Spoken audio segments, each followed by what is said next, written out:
बिस्मिल्लाहिर्रहमानिर्रहीम। अस्सलाम वालेकुम। आज 16 जुलाई है और दिन है बुध का। 4-5 बड़ी डेवलपमेंट्स हुई हैं और मैं हैरान हूँ कि शेख वकास अकरम साहब क्या कर रहे हैं। मैं हैरान हूँ कि बैरिस्टर गौहर साहब क्या कर रहे हैं। मैं हैरान हूँ कि सलमान अकरम राजा साहब क्या कर रहे हैं। मैं हैरान हूँ कि इंतज़ार हुसैन पजोथा साहब क्या कर रहे हैं।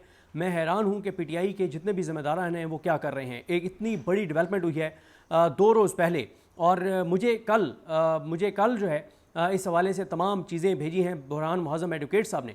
और बुरहान मुअज़्ज़म एडवोकेट साहब ने जब वो मुझे चीज़ें भेजी हैं और मैं आपके सामने रखूँगा तो आप हैरान रह जाएंगे कि इतनी बड़ी चीज़ तहरीक इंसाफ के हाथ आई है। और तहरीक इंसाफ को तो इस पर कोहराम बर्पा कर देना चाहिए था, लेकिन तहरीक इंसाफ ने ना तो इस पर कोई प्रेस कॉन्फ्रेंस की और ना ही तहरीक इंसाफ के MNAs MPs टिकट होल्डर्स क़यादत ने इसके ऊपर कोई हक़ाइक़ आवाम को बताए, पाकिस्तान को बताए और ना ही सोशल मीडिया के ऊपर इस पर कोई बात हुई है। अच्छा, सोशल मीडिया पे तो चलें, सोशल मीडिया को हम इसलिए कसूरवार नहीं ठहरा सकते क्योंकि अगर तहरीक इंसाफ की क़यादत इस पर बात करती तो सोशल मीडिया के नोटिस में आती।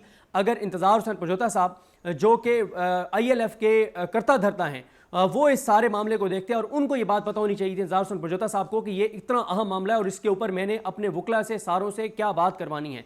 लेकिन कोई इसके ऊपर इन्होंने बात नहीं की। और जो PTI का सोशल मीडिया है उसको अगर वो सिर्फ बुरहान मुअज़्ज़म एडवोकेट साहब जो हैं उनका वो इंटरव्यू जो शाकिर महमूद अवान को उन्होंने दिया है वही सुन ले तो उसमें ऐसी ऐसी चीज़ें हैं। अब तो खैर वो मेरे पास सारा डिटेल आ गया, मैं भी सामने रखने जा रहा हूँ कि ये हुकूमत जो है वो पहले भी मुंह दिखाने की नहीं है, मजीद ये हुकूमत फंस जाएगी। इतनी बड़ी डेवलपमेंट हुई है कोटलाकपा जेल से। वॉल्यूम 10 के बाद रजिस्टर नंबर 10 सामने आ गया है, उसका किरदार सामने आ गया है और अब आपको जो है वो इसकी गूंज सुनाई देगी। और ये कितनी बड़ी डेवलपमेंट है मैं आपके सामने रखता हूँ। 9 मई का पूरा केस इमरान खान पर क्या है, इमरान खान पर, और 9 मई के इस मामले पे जाने से पहले जो बुरहान मुअज़्ज़म एडवोकेट साहब ने एक बहुत बड़ी अचीवमेंट हासिल की है, बहुत बड़ी फतह हासिल की है, इमरान खान को सुरखरू करवाया है। इमरान खान को सुरखरू करने में मरकज़ी किरदार जिस शख्सियत का है वो बुरहान मुअज़्ज़म एडवोकेट साहब हैं। जितनी तैयारी से उन्होंने जरा की और उन्होंने पूरे बयानिए के टुकड़े टुकड़े कर दिए हैं, खाक में मिला दिया है। लेकिन इस पे जाने से पहले 2-3 चीज़ें और 1 मिनट में बता देता हूँ। पेट्रोल इमरान खान के दौर में 150 रुपये था और डीजल इस वक्त 285 रुपये डीजल हो गया है, 272 रुपये पेट्रोल हो गया है। कोई PTI ने जिस तरह इसके ऊपर नैरेटिव बनाना चाहिए नैरेटिव नहीं बनाया। और चीनी वाला मामला, इमरान खान की हुकूमत के खिलाफ सबसे बड़ी जो 5 बयानिए बने थे उनमें से एक चीनी वाला मामला था जिसको इमरान खान ने बड़े ज़बरदस्त तरीके से डील किया था। उसके बावजूद उनके खिलाफ बयानिया बना था। चीनी जो है वो अभी पिछले 4-5-6 माह के अंदर अंदर मेरा ख्याल है या इससे भी कम टाइम में 90 अरब रुपया आवाम के जेबों से इजाफी हासिल किया गया है। और जो अरबों रुपए पहले कमाए गए शुगर माफिया की जानिब से एक्सपोर्ट करके और फिर इंपोर्ट के नाम पे जिस तरह से पैसा कमाया जा रहा है, कोई इसके ऊपर तहरीक इंसाफ वाइट पेपर जारी नहीं कर रही, कोई उस तरह से बात नहीं कर रही। और इसका टोटल जो इसकी जिम्मेदारी है वो शेख वकास अकरम साहब और उन लोगों के ऊपर है जो मीडिया को डील करते हैं कि उन्होंने मीडिया को ये सारी चीज़ें शेयर करनी होती हैं। मीडिया में खबरें आ रही हैं, कंट्रोल्ड होने के बावजूद, कंट्रोल्ड मीडिया होने के बावजूद सारी चीज़ें मीडिया में तो आ रही हैं, PTI की तरफ से नहीं आ रही जो PTI की तरफ से आनी चाहिए थी। और उसके बाद जो जमशेद दस्ती साहब इमरान खान के नाम पे कुर्बान हो गया, उसको कहा गया कि सौदेबाजी कर लो, डील कर लो। मेरी कल जमशेद दस्ती साहब से बात हुई, उन्होंने मुझे कहा कि सदीक भाई लोगों ने जाने दी हैं, ये तो एक सीट है, ये क्या चीज़ है सीट। और उन्होंने कहा कि उन्होंने बड़ी सख्त गुफ्तगू की और उन्होंने कहा, मुझे कहा कि ये इमरान खान ने मुझे टिकट दिया था, ये इमरान खान के नाम पे मैं जीता था, ये टिकट ये सीट इमरान खान की अमानत थी, मैंने उससे वफा में उसको लौटा दिया है कि खान साहब ये सीट वापस हो गई है, मैं आपके साथ वफा की है, अब इमरान खान जाने और उसका काम जाने। मैंने अपना जो हलफ था वो निभाया है इमरान खान के साथ, अपने हलके के मुजफ्फरगढ़ के लोगों के साथ, और मैंने बेवफाई नहीं की, मैंने गद्दारी नहीं की, मैंने इमरान खान की बीट में छुरा नहीं घोंपा। और मुझे उन्होंने कहा कि मैंने 2 नवाफिल अदा किए कि अल्लाह ताला ने मुझे सुरखरू किया है, मेरी इमरान खान से वफा का ये सबूत है कि मेरी सीट मुझसे ले ली गई है लेकिन मैंने कंप्रोमाइज़ नहीं किया। इसके ऊपर भी तहरीक इंसाफ की जानिब से कोई प्रेस कॉन्फ्रेंसेस नहीं की गई, कोई इसके ऊपर नैरेटिव नहीं बनाया गया, कोई ट्वीट्स उस तरह से नहीं हुए। तो ये है तहरीक इंसाफ की सूरत हाल। अब चौथा मामला जिस पे मैंने बात करनी है उस पर आ जाएं।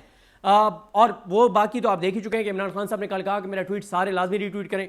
आप देख लें कि कौन कौन है जिन्होंने नहीं किए। आप हर एक को अपने हल्के के MNA MPA टिकट होल्डर का अकाउंट देखना चाहिए और उसका एहतसाब करना चाहिए, लिखना चाहिए कि मेरे हल्के का MNA MPA टिकट होल्डर ये है, मैंने उसको वोट डाला लेकिन उसने इमरान खान का ट्वीट रीट्वीट नहीं किया। ये लोगों की भी जिम्मेदारी है, लोगों को ये काम करना चाहिए।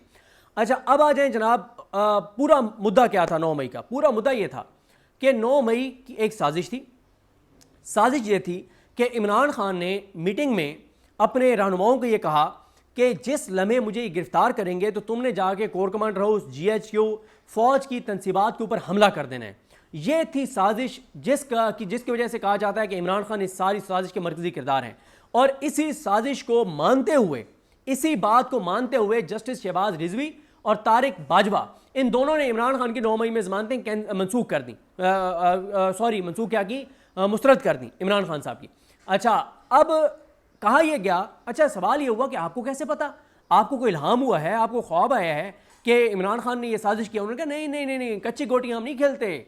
हमारे 2 पुलिस वाले जो है ना वो अंदर मौजूद थे, उस वक्त जमान पार्क के अंदर मौजूद थे, और जमान पार्क के अंदर वो मौजूद थे और वो सुन रहे थे कि इमरान खान कह रहा है कि अगर मुझे गिरफ्तार किया तो तुमने जाके चढ़ जाना है GHQ के ऊपर, और चढ़ जाना है तुमने मियाँ वाली ISA हेडक्वार्टर के ISA के ऑफिस के ऊपर, और PF बेस के ऊपर, और इधर कोर कमांडर हाउस के ऊपर, और तुमने बस इनको ना हमला कर देना, इनके ऊपर, फौज के ऊपर हमला कर देना।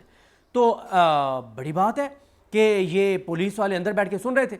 अब पूरी ये साजिश 9 मई की जिसका इमरान खान को इल्जाम दिया जाता है, उसके 2 ही मरकजी किरदार हैं, एक हसाम अफजल और एक खालिद। ये दोनों जो हैं, इनके ये कहना है कि हम उस वक्त जमान पार्क के अंदर मौजूद थे और हम सुन रहे थे कि इमरान खान मीटिंग में बैठ के कह रहा है। अब जमान पार्क बहुत से लोगों को बाहर जाने का इत्तेफाक हुआ है, मुझे कई बार इमरान खान साहब से मुलाकात के लिए जमान पार्क के अंदर जाने का इत्तेफाक हुआ है।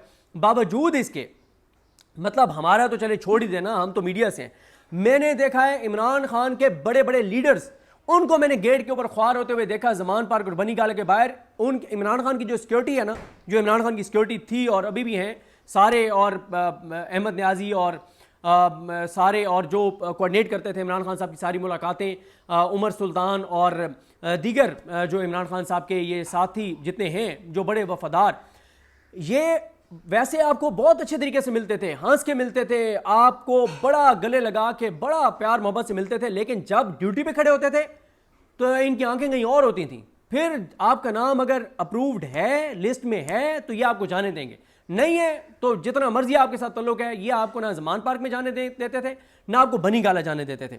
अब मामला ये हुआ कि ये जब ये सारी हुई तो पता तो था कि यार ये झूठ है, लेकिन जिस तरह से अब तहरीरी तौर पे ये सारी चीज़ें सामने आ गई हैं कि किस तरह से झूठ बोला गया और सारी चीज़ें पकड़ी गई हैं, और अब ये इतनी सॉलिड चीज़ है, PTI के हाथ लगी है कि PTI इसके ऊपर नैरेटिव अगर बनाए तो अगले 1 हफ्ते तक तो इसके अलावा बात ही कोई और नहीं होगी, यानी तहरीक में जान पड़ जाएगी। और इन 4-5 चीज़ों की वजह से जमशेद दस्ती की नाअहली हो, चीनी वाला स्कैंडल हो, पेट्रोल और डीजल की कीमतों में इजाफा हो, या ये वाला जो अदालत के अंदर हुआ है।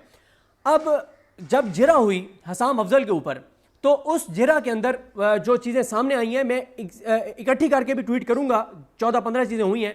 अभी मैं वो सारा बयान, सारा नहीं मैं 70% बयान आपके सामने रखता हूं, क्योंकि मुझे बुरहान मौज़म साहब ने जो है वो भेज दिया है, जो रिटन फॉर्म में आ गया है, अदालत का डॉक्यूमेंट सामने आ गया है, उसके अंदर क्या कुछ है।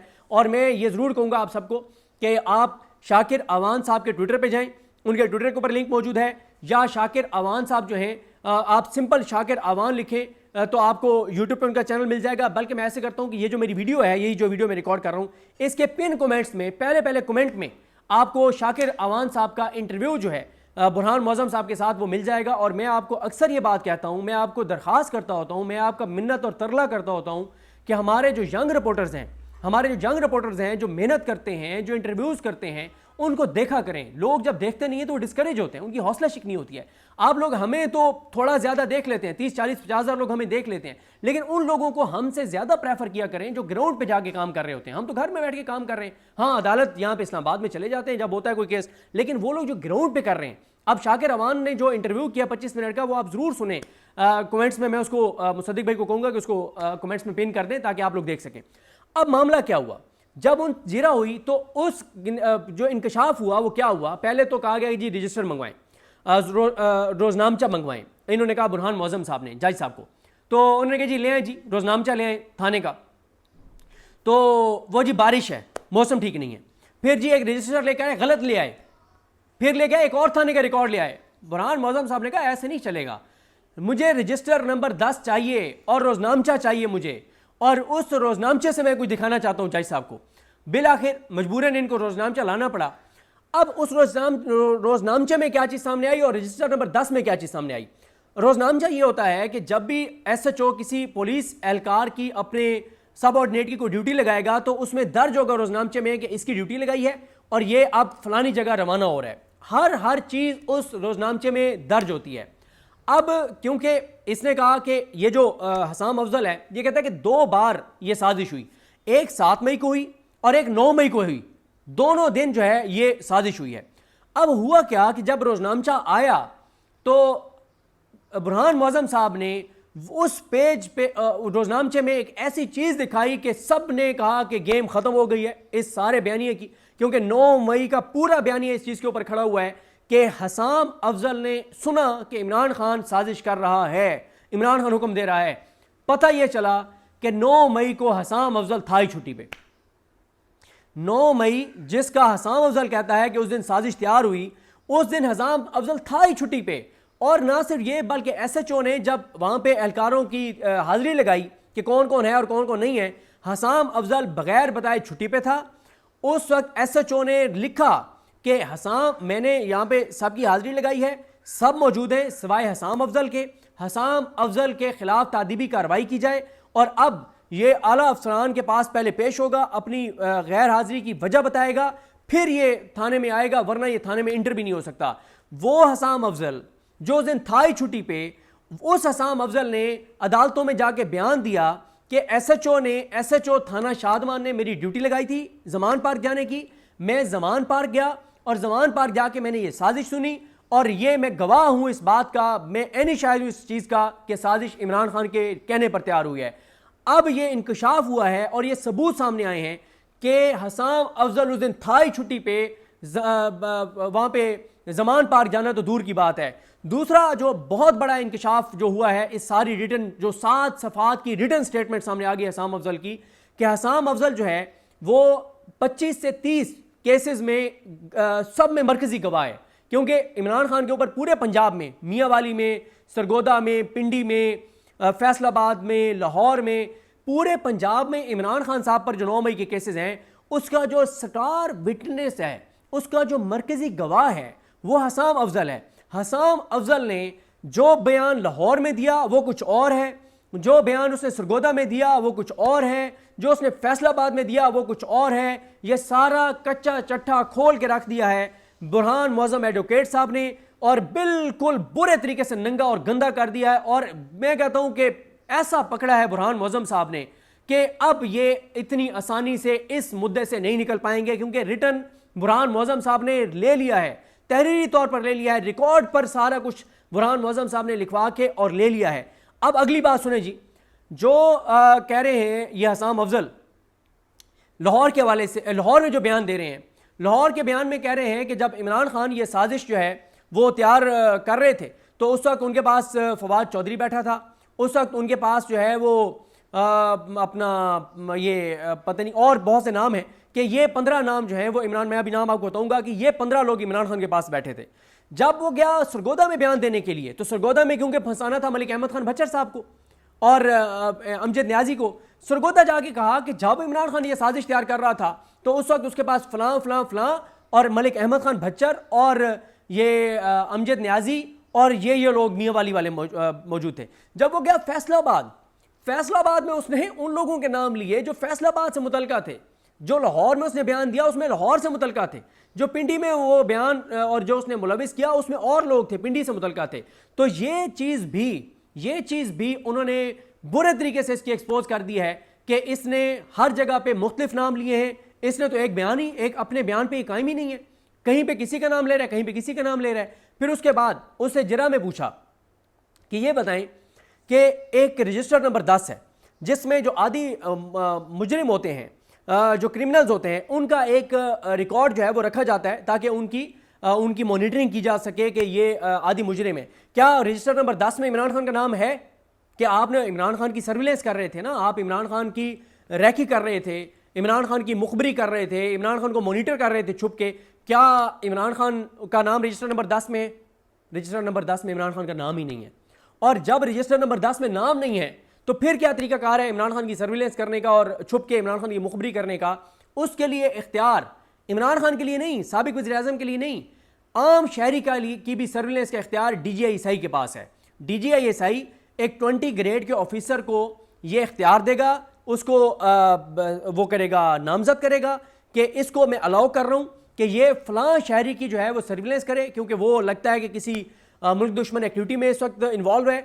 और वो जो 20 ग्रेड का ऑफिसर है वो जाएगा एक हाई कोर्ट के जज के सामने, हाई कोर्ट के जज को कन्विंस करेगा कि सर DGISI ने मुझे नामजद किया है, मुझे अथॉरिटी दिया DGISI ने कि फ़लाँ शख्स जो है, फ़लाँ शहरी जो है, और वो बिल्कुल आम शहरी, उसकी मैंने सर्विलेंस करनी है, उसकी मैंने रैकी करनी है, और वो जज उसको अलाउ करेगा। तब वो उसकी मुखबरी करने के लिए, उसकी रैकी करने के लिए, उसकी सर्विलेंस करने के लिए, तब वो 20 ग्रेड का ऑफिसर जो है वो बाइख्तियार होगा। फिर अगली बात आए, उससे पूछा गया कि क्या ये दुरुस्त है कि इमरान खान को साबिक वज़ीर-ए-आज़म के तौर पे 40-50 जो है वो और उसकी वजह से भी सिक्योरिटी थ्रेट्स थे, 40-50 वहाँ पे जो एहलकार हैं सिक्योरिटी के इदारों के, वो वहाँ पे तैनात थे। उसने कहा जी बिल्कुल ठीक, बिल्कुल ऐसे ही है। तो फिर उससे पूछा गया कि आप अंदर दाखिल कैसे हुए ज़मान पार्क में? उसके पास कोई जवाब नहीं है। फिर उससे पूछा गया कि भाई ज़मान पार्क एंट्री के तो 3 गेट है, तुमने पहला कैसे जो है वो क्रॉस किया? कोई जवाब नहीं है। दूसरा कैसे किया? कोई जवाब नहीं है। तीसरा कैसे किया? कोई जवाब नहीं है। अच्छा, इमरान खान का जो कमरा है वो ज़मान पार्क का कैसा था? अंदर इमरान खान किस साइड पे बैठा था, कौन किस साइड पे बैठा था, कितने लोगों के बैठने की गुंजाइश थी, कितने सोफे पड़े हुए थे, क्या वहाँ पे था, हॉल था, कोई उसको पता नहीं है। अच्छा तुम कहाँ बैठे थे? तुम पर्दे के पीछे छुपे हुए थे, तुम टेबल के नीचे थे, तुम उनको नजर क्यों नहीं आए? कोई जवाब नहीं है। तुम ये जो 3 तुमने जगह क्रॉस की, क्या तुम्हें इमरान खान की सिक्योरिटी ने कहीं नहीं रोका? उसके पास कोई जवाब नहीं है।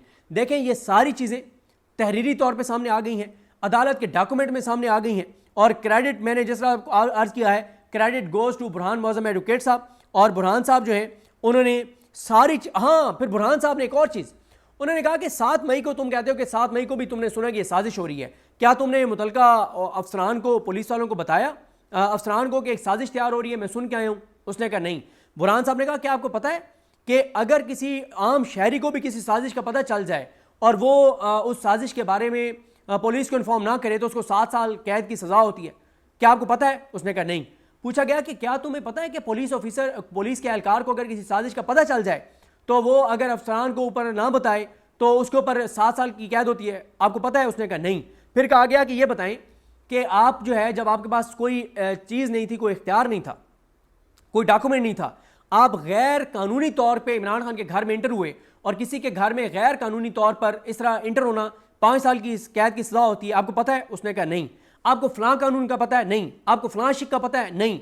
आपको कितने साल पुलिस में हो गए? 12 साल। और 11 चीजें ऐसी पूछी बुरहान मौज़म साहब ने जिन 11 की 11 चीजों को उसको बतौर पुलिस एहलकार जो है उसको नहीं पता था, कानून की ABC उसको नहीं पता थी।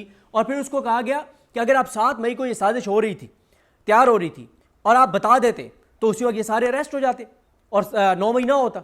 तो क्या आपने गैर कानूनी काम नहीं किया? कि आपने साजिश के का पता होते हुए आपने इन्फॉर्म नहीं किया, जिस वजह से इतना बड़ा जो आप कहते हैं वाकया हो गया? तो क्या आप उसके जिम्मेदार नहीं हैं?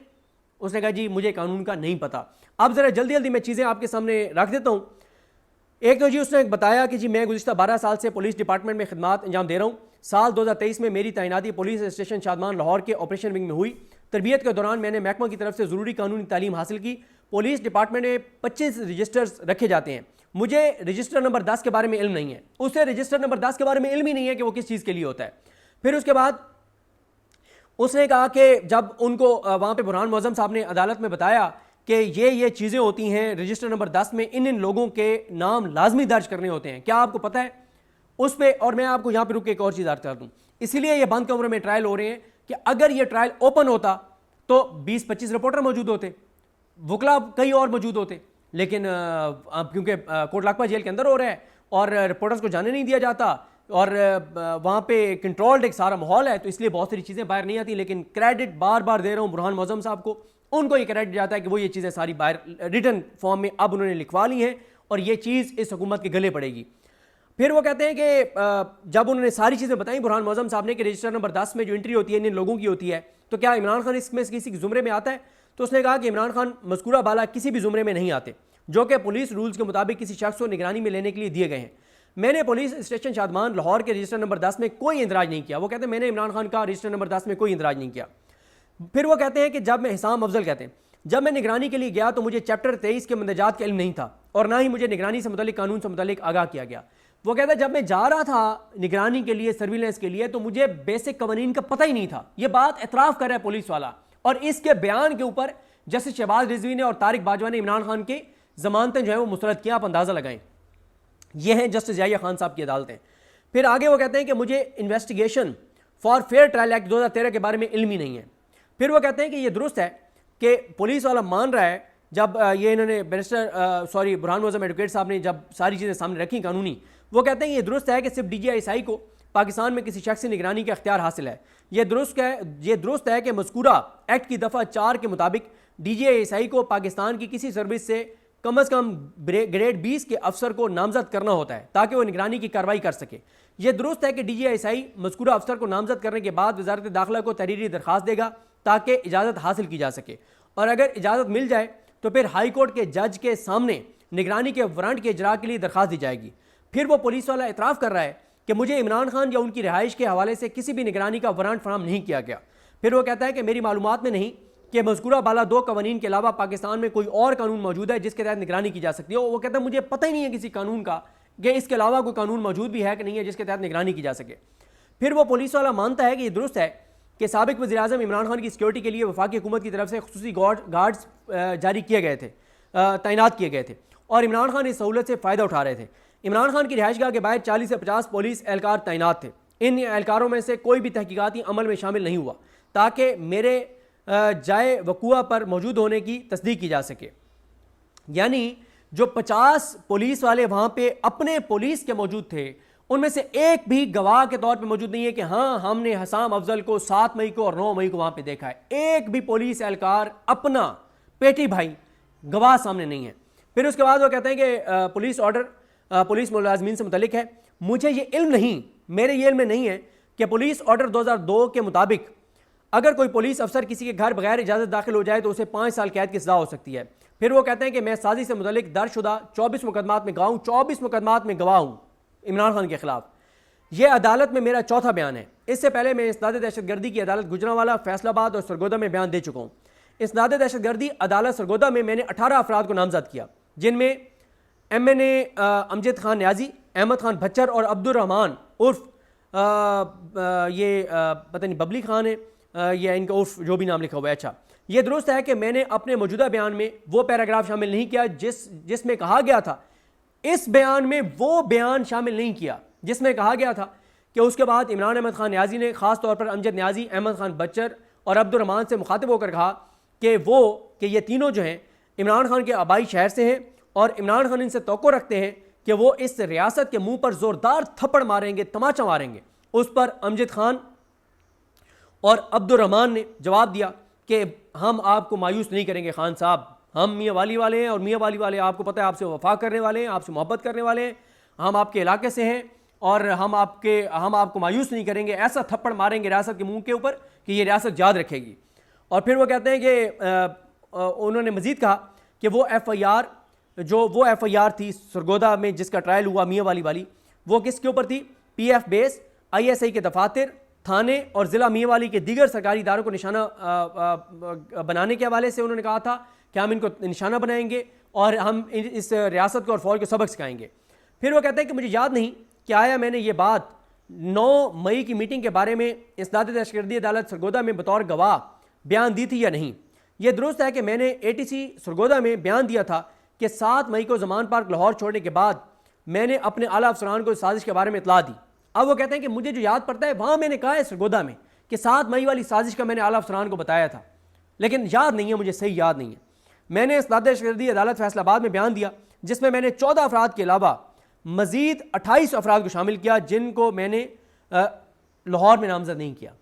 अब आप अंदाज़ा लगाएं, सरगोदा में बता रहे हैं कि उस वक्त इमरान खान के पास फलां बंदे बैठे थे, उसी टाइम के मुताबिक मियाँ वाली फैसलाबाद में कोई और नाम ले रहे हैं, गुजरांवाला में कोई और नाम ले रहे हैं, लाहौर में कोई और नाम ले रहे हैं।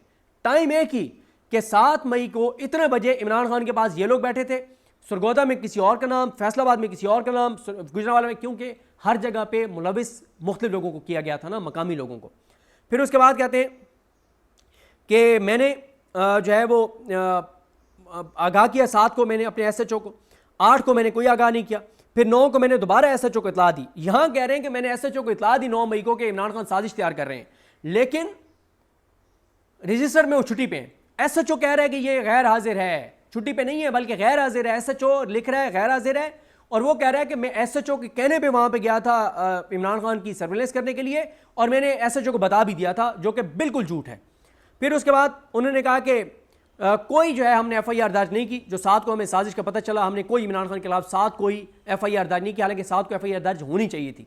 अगर साजिश का इनको पता चल गया था तो 7 को FIR दर्ज होनी चाहिए थी। उसके बाद वो कहते हैं जनाब कि मैंने इन इतलात से मुतालिक कोई रोजनामचा भी दर्ज नहीं, रिपोर्ट में कोई रिपोर्ट दर्ज नहीं करवाई। मैंने SHO की गफलत के बारे में किसी सीनियर अफसर को भी इतला नहीं दी। अगर इन्होंने SHO को इतला दी 7 को के साजिश वहाँ पे तैयार हो रही है और SHO ने FIR नहीं काटी, तो ये पुलिस एहलकार हसाम अफजल पाबंद था कि ये आला अफसरान को बताता कि ओ भाई जमान पार्क में साजिश तैयार हो रही है फौज पे हमले की, मैंने अपने SHO को बताया है, ये SHO ने FIR दर्ज नहीं की, मैं अब आपको बता रहा हूँ कि SHO नहीं कर रहा। ये इसने किया ही नहीं है। उसके बाद आखिरी 2 पैराग्राफ जो है इंपॉर्टेंट है। वो कहते हैं कि ये दुरुस्त है कि मैं सरकारी मुलाजिम हूँ और मुझे पुलिस डिपार्टमेंट से मेरा तल्लुक है। मुझे इल्म नहीं कि पाकिस्तान पिनल कोड की दफ़ा 118 के मुताबिक अगर कोई शख्स किसी साजिश के बारे में जानता हो और लापरवाही करे तो उसे 7 साल कैद की सज़ा हो सकती है। मुझे ये भी इल्म नहीं कि दफ़ा 119 के तहत अगर कोई पुलिस एहलकार या सरकारी एहलकार किसी साजिश से आगाह होने के बावजूद गफलत करे तो उसे सज़ा हो सकती है। यह दुरुस्त है कि इमरान खान की रिहाइश गाह पर तैनात पुलिस गार्ड्स विजिटर्स के शनाख्ती कार्ड चेक करते थे और उनका इंदराज एक रजिस्टर में करते थे। मेरे इस दावे के सबूत के तौर पर ऐसा कोई रजिस्टर पेश नहीं किया गया कि उन्हें कहा गया कि अच्छा आप अगर गए अंदर तो आपकी एंट्री होगी ना, एंट्री के बगैर तो आप जा नहीं सकते, तो एंट्री कहाँ है? कोई एंट्री नहीं है। और वो कहते हैं हाँ ये भी दुरुस्त है कि इमरान खान की सिक्योरिटी के लिए निजी गार्ड्स भी, प्राइवेट गार्ड भी तैनात थे। यह भी दुरुस्त है कि इमरान खान का ज़ाती हमला सिर्फ उन अफराद को अंदर जाने की इजाज़त देता था जिन्हें इमरान खान अंदर बुलाते थे। तो फिर तुम कैसे गए? कोई जवाब नहीं। फिर उसके बाद ये अदालत ने लिख दिया अदालत ने कि अदालत की तलबी पर असल रजिस्टर रोजनामचा पेश किया गया जिसे गवाह ने देखा, इसने देखा, हमने इसको रजिस्टर दिखाया। अदालत कह रही है कि हमने बुरहान मौजम एडवोकेट के कहने पे रजिस्टर दिखाया। यह दुरुस्त है कि रजिस्टर नंबर 2 के रोजनामचा इंदराज नंबर 14 मोरखा 9 मई वक्त 10:05 के मुताबिक पुलिस एहलकारों की हाजिरी चेक की गई और तमाम मुलाजमीन हाजिर पाए गए सिवाय हसाम अफजल ASI के, जिसकी गैर हाजिरी SHO के हुक्म पर दर्ज की गई। और कहा गया कि जब ये वापस आएगा तो ये SP के पास जाएगा और SP के हुक्म के बाद और इजाज़त के बाद इसको थाने में इंटर होने दिया जाएगा, वरना इसको इंटर भी नहीं होने दिया जाएगा। ये इतना बड़ा एक सबूत PTI के हाथ आया है कि अगर ये इस पर नैरेटिव बनाने लगे तो ये हुकूमत जो पहले ही नंगी और गंदी हो चुकी है, इसको मजीद मुंह दिखाने की जगह नहीं मिलेगी। लेकिन PTI ने, ये 3 दिन पहले का वाक़या है, 2 दिन पहले का वाक़या है, ना कोई प्रेस कॉन्फ्रेंस की, ना कोई तफसीलात जारी की, ना कोई बयानिया बनाया। ये है PTI की क़यादत की कारकर्दगी। मुझे अपनी दुआ में याद रखें। अल्लाह करीम हम सबका हामी नासर हो। अल्लाह हाफ़िज़।